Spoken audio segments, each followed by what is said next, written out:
কি নামে ডাকবো তোমার নীল জোছনা একটিয়াকেরও দূর হয়ে আর এসো না। আসসালামু আলাইকুম এভরিওয়ান, কি অবস্থা সবার? বেশ কিছুদিন আগে আমরা ঘুরতে গিয়েছিলাম বরিশালের একটা ফেমাস প্লেসে। এই জায়গাটার নাম হচ্ছে তালতলি ভাঙ্গার পার্ক। তবে এই জায়গাটা মিনি কুয়াকাটা নামেও বেশ পরিচিত। এই জায়গায় যে একবার ঘুরতে যাবে সে কিন্তু এই জায়গা প্রেমে পড়তে বাধ্য থাকবে। যদি আপনি নদী ভালোবাসেন তাহলে এই জায়গাটা অবশ্যই আপনার ভালো লাগবে। যদি হাতে রাখো হাত, যত বাধা থাক, নিমিষেই তবে জানি না কেন আমার এখানে এসে মনে হচ্ছিল যে কক্সবাজার কুয়াকাটাও বোধহয় এখানে আসলে ফেল হয়ে যাবে, কারণ এত স্বল্প খরচে এত সুন্দর ফিল অন্য কোথাও পাওয়া যাবে না। অনেক খুশি ছিলাম আমি ওই দিনটাতে। ভিডিওগুলো আপলোড দেওয়া হয়নি, তো ভাবলাম আজকে ভিডিওটা শেয়ার করি, নিজের স্মৃতি ধরে রাখার জন্যই শেয়ার করি।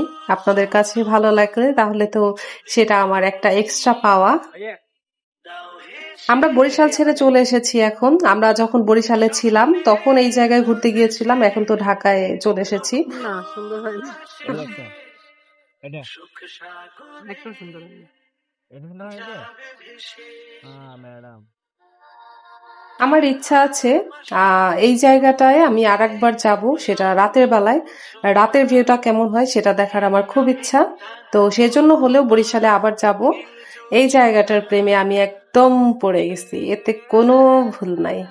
আর দিনটা এত সুন্দর ছিল, কিছুক্ষণ ঘুরলাম, ওয়েদারটা খুব সুন্দর ছিল।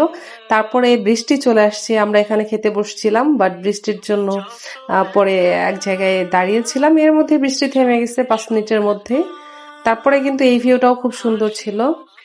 মাশাআল্লাহ, আলহামদুলিল্লাহ, আল্লাহর দরবারে লাখ লাখ শুকরিয়া এত সুন্দর একটা দিন আমাদেরকে উপহার দেওয়ার জন্য। আসলে আল্লাহর ইচ্ছা ছাড়া তো কোনো কিছুই সম্ভব না। তো আপনাদের কাছে ভালো লাগলে প্লিজ একটা লাইক দিয়ে দিবেন। আজকে এই মিনি ব্লগটা এখানে শেষ করছি। আল্লাহ হাফেজ এভরিওয়ান। দেখো হয়ে যাবে মিল সাদা আর নীল, যদি তুমি দাও হেসে